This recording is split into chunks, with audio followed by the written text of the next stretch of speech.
दोस्तों आज हम कंपैरिजन करने वाले हैं टाटा VS महिंद्रा मोटर्स। तो देश में कई इंसान जब अपना अमीरी बताने के लिए या लेवल बताने के लिए अक्सर जिन नामों का जिक्र करते हैं वो यही टाटा और महिंद्रा होते हैं। देश के सबसे दो प्रसिद्ध कंपनी जिसे आजादी से कुछ साल पहले ही शुरू किया गया था, वो आजादी के बाद भी आज हमारा साथ दे रही है। कहे कि देश का रीढ़ बन गया है। चाहे वो टाटा का ट्रक हो या महिंद्रा का SUV, दोनों समय समय पर एक से एक जरूरी प्रोडक्ट को भारत के बाजारों में हिसाब से निकाल रहे हैं। तो आज हम कंपैरिजन करेंगे कि दोनों कंपनियों में से कौन सी कंपनी इस रेस में आगे है। तो आप सभी इस वीडियो के अंत तक बने रहें। सफलता वो नहीं जो आपको तोहफे में मिल जाए, बल्कि सफलता तो वो है जिसके लिए दिन रात मेहनत करनी पड़े। विश्व भर में कई ऐसे सफलता के उदाहरण आपको मिल जाएंगे। कठिन तूफानों जैसे मुश्किलों का सामना कर इंसान ने हैरान कर देने वाले कारनामे कर दिखाए हैं। इनमें कई बड़े बड़े व्यवसायिक कंपनियां भी शामिल हैं। इसी क्रम में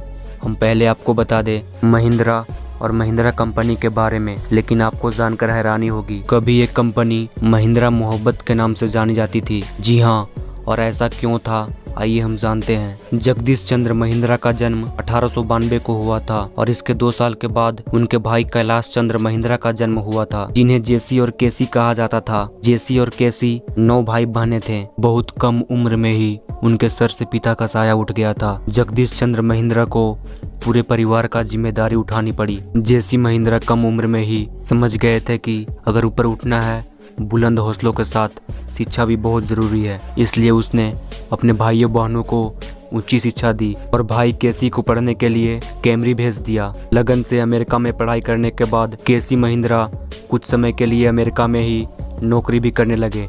उसके बाद वह साल 1945 में भारत लौट आए क्योंकि उनको वहां मन नहीं लगा। 1945 में जब भारत लौटे तो उन्हें कई सारे सरकारी संस्थाओं के साथ साथ कई सारे बड़े पदों के लिए ऑफर किया गया। लेकिन उन्होंने अपने बड़े भाई जेसी महिंद्रा, दोस्त मलिक गुलाम मोहब्बत के साथ मिलकर अपना नया बिजनेस शुरू किया। तीनों एक साथ मिलकर एक कंपनी की शुरुआत करते हैं जिसका नाम M&M यानी महिंद्रा एंड मोहब्बत। जी हाँ, शुरुआत में कंपनी को इसी नाम से जाना जाता था। इसके बाद ही देश आजाद हुआ और पार्टी चुन में मोहम्मद साहब पाकिस्तान चले गए, इसलिए कंपनी का नाम तो M&M ही रहा, लेकिन अब वह महिंद्रा एंड महिंद्रा हो गई थी। बाद उन्होंने विदेश में चलने वाली एक जीप को देखा जो उन्हें बहुत पसंद आई, इसलिए भारत में भी वह उसी तरह का जीप बनाने में लग गए। इसके बाद तो महिंद्रा ने पीछे मुड़कर नहीं देखा। महिंद्रा SUV, महिंद्रा स्कॉर्पियो से लेकर और भी महिंद्रा की कई सारी गाड़ियों उन्होंने दी। आज महिंद्रा की बागडोर महिंद्रा की पोते आनंद महिंद्रा के हाथों में है। आज सिर्फ महिंद्रा ऑटोमोबाइल ही नहीं बनाते, बल्कि scrap cross insurance, offer market defence, energy form, equipment finance industry में लगातार काम कर रहा है। आज महिंद्रा ग्रुप के लगभग नंबर ऑफ कंपनी की बात करें तो 150 है, जो कि करीब 250 लाख लोग नौकरी करते हैं। 2021 की बात करें तो इस कंपनी ने पिछले साल 145,000 करोड़ रुपए की एनुअल सेल की थी, जो कि अपने आप में एक बड़ा अमाउंट है। आज महिंद्रा कंपनी की नेटवर्क की बात करें तो 190 करोड़ US है। लेकिन दोस्तों, जैसा कि हमने पहले ही बताया था कि महिंद्रा के साथ ही एक और कंपनी ने भारत में जन्म लिया था। उसका नाम कौन नहीं जानता है। जी हाँ, हम बात कर रहे हैं टाटा मोटर्स की, जो कि टाटा ग्रुप की एक बहुत बड़ी कंपनी है। इसकी शुरुआत उसी साल हुआ था जिस साल महिंद्रा की शुरुआत हुई थी। लेकिन टाटा उस समय महिंद्रा की तरह छोटे ऑटोमोबाइल की जगह बड़े ऑटोमोबाइल इंजन बनाने वाली कंपनी थी। लेकिन महिंद्रा को देखकर या कहे कि देश आजाद के बाद व्यस्त में बढ़ती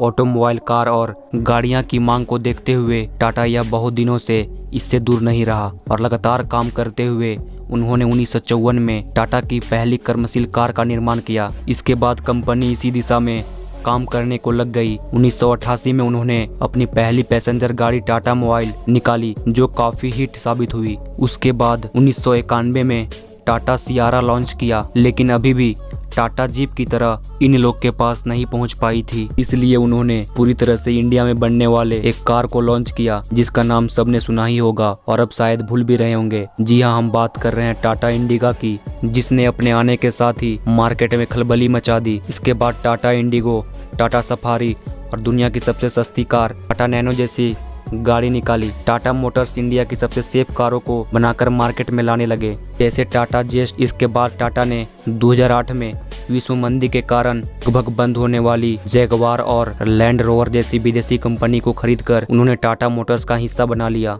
आज अगर टाटा मोटर्स की बात करें तो भारत में लगभग हर भारतीय के विश्वास जीतने में सफल रही है। टाटा कंपनी ने 2021 में 61,378 करोड़ की सालाना बिक्री करके अपने पिछले साल के रिकॉर्ड में 14.4% की बढ़ोतरी की है। इसके साथ ही टाटा मोटर्स ने करीब 241,000 कर्मशील गाड़ियों को 2021 में पूरे भारत में बेचा। यह तो हो गई इनकी शुरुआत की कहानी। अब आइए इनके बेसिक्स पर इन दोनों कंपनियों के बारे में कुछ और कंपैरिजन देखते हैं। अगर टाटा मोटर्स की मालिक की बात करें तो टाटा मोटर्स को टाटा ग्रुप की ओर से चलाया जाता है, यानी कि वह इस कंपनी की पेरेंट कंपनी है जिसकी नेटवर्क लगभग 110 अरब $, है, जो कि महिंद्रा ग्रुप से कई ज्यादा है। इस तरह से आप समझने की कोशिश करें कि नेट व्हीकल की बिक्री हो, टाटा ने इसमें बाजी मार लिया है। महिंद्रा की बात करें तो उनकी कार बोलेरो ने एक साल में लगभग महिंद्रा की बोलेरो आज ग्रामीण भारत में बहुत बेहतर ढंग से परफॉर्मेंस कर रही है। लेकिन टाटा की बात करें तो बहुत ज्यादा शहरी लोग पसंद करते हैं, जो कि दोनों कंपनियां